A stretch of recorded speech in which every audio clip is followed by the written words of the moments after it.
The article, the New York Times article that Julie Hirschfeld Davis and Maggie Haberman wrote this morning, they now have yet another example. Mick Mulvaney goes out and whether he deliberately lies or unknowingly spreads false information, he says that Chuck Schumer didn't offer him enough money.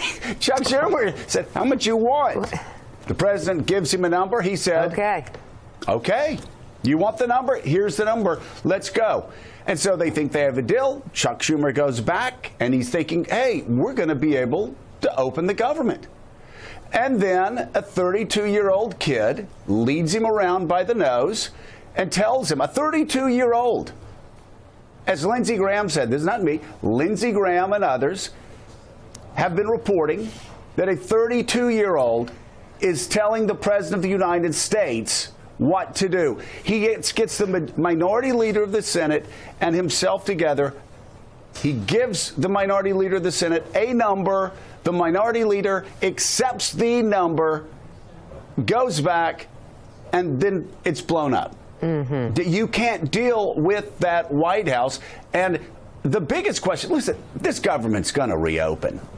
But I will tell you, and Richard Haas can probably speak to this some more, Mika, the real damage is leaders across the world are seeing how weak and how pathetic this president can be as a leader, how he's one of the weakest presidents. We've had 45 presidents. You would be hard-pressed to find one of those 45 presidents ever allowing a 32-year-old to lead him around by the nose and actually undercut him with negotiations with Senate leaders.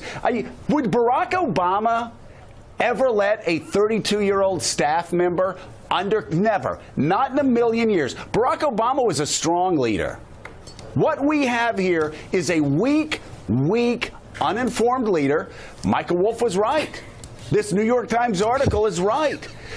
We have such a weak leader that he lets 32-year-olds lead him around and undercut him on negotiations. I just don't know why you wouldn't let me call him a tiny dictator, because that's what he is, that little Miller. He just, you know, that's the word that works.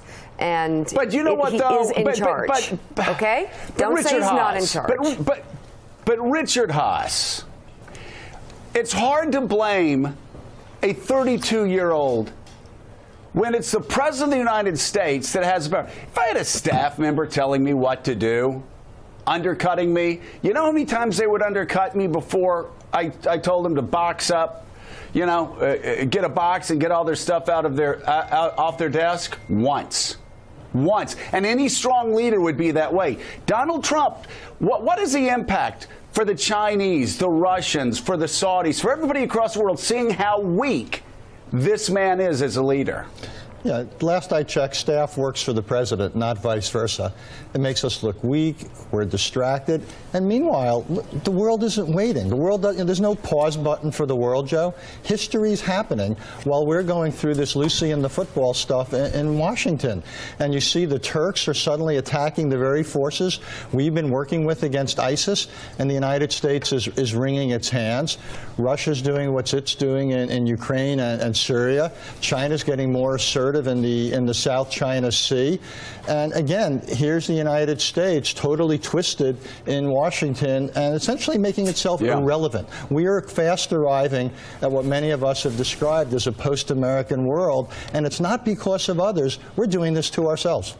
Casey Hunt, I mean, I'm not sure what you can add to this beyond the fact that Stephen Miller appears to be helping Pop try and finish his sentences.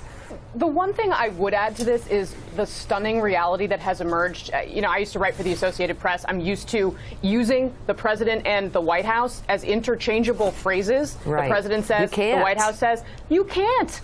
We are waiting. On the one hand, what's the president going to say in his tweets? And on the other hand, what's John Kelly going to say on the phone to Chuck Schumer about where things stand? They are not the same thing, and that is a stunning reality. And the lack of trust, we've we have talked so much about this. It has been the main theme of the last year. You have seen it. This is the most stark and severe example. The government is now broken because none of our leaders trust that anyone else is going to follow through on their commitments, and that is a very dangerous situation. This is going to have a staggering impact on so many different levels. And Joe, it starts with obviously the American people and how this affects them on a day-to-day basis, how this affects the way we put together a budget and agree on things in Washington, and the process in Washington. But our standing around the world, our strategic alliances, the people who are working abroad for this country, our troops. Are you kidding me? We haven't even spoken about Vice President Mike Pence and what he did over the weekend, which we'll get to in the next block. But we're on the cusp of a pretty bad time if we're not careful. Well, if someone does not get control of this situation and this president. Again, it's the president that has to get control of the president, and he is utterly incapable of doing that. Again, we're talking about a government shutdown today. But the weakness that we have seen from him as a leader, the fact that he is so confused on issues that he will continually agree, and constantly say, we're in business. I mean, he is Chauncey Gardner. He doesn't know the issues well enough. He'll agree on issues, and then he will bumble back into the White House, and his staff members will go, no, Mr. President, you can't agree on this. I remember in the worst days of Reagan's bumbling, supposedly, at the end of his presidency.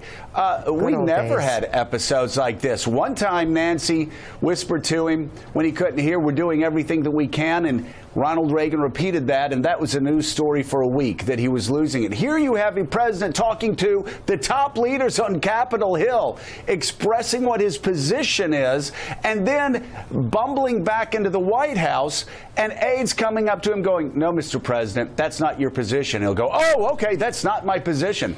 And then become indignant and try to cover up the fact that he's bumbling around by slurring the entire continent of Africa or countries across the Caribbean. It is what's it going to take? An unprecedented time in the White House, and it is dangerous because this goes beyond the shutdown. This goes to everything this president touches. He is clearly, as Michael Wolff wrote, and as you can see in the New York Times today, he is clearly not up to the task of being president, and that should be news to absolutely nobody. All right, Casey Hunt, thank you very much.